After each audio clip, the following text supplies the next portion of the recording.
Ganda nga po mga saka. Dito nga pala kami sa taniman namin ng pagtataniman ng sibuyas mga kasaka. At ipapararo na nga pala ito. At ayan mga kasaka, sinisilaban namin.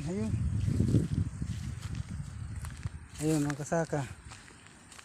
Tinatambak-tambak namin mga kasaka at sisilaban. Ayun, umusok mga kasaka. Papaararo namin mga kasaka dahil mga 8 ng November mga kasaka mag-ano na kami, mamumula na kami ng sibuyas mga kasaka. Ay pupula namin mga sibuyas mga kasaka yung pula, yung pulang sibuyas mga kasaka, yung ang nabariti yung Red Dragon mga kasaka. Dati mga kasaka super Pinoy ang ginagamit namin, kaso nga lang medyo pino na mga kasaka, kaya nagpalit kaming nabariti. Kaya ang ginagamit namin Red Dragon mga kasaka.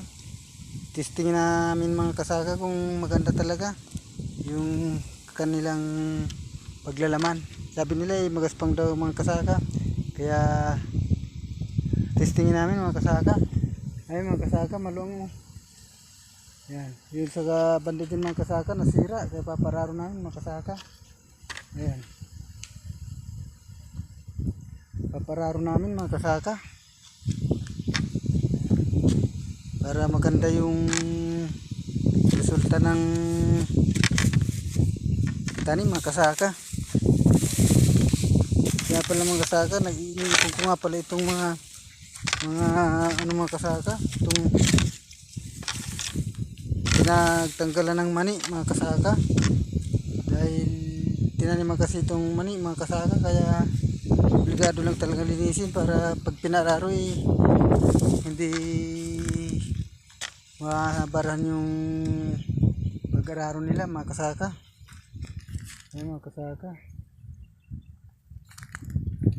Siya pala, susunod na update ko mga kasaka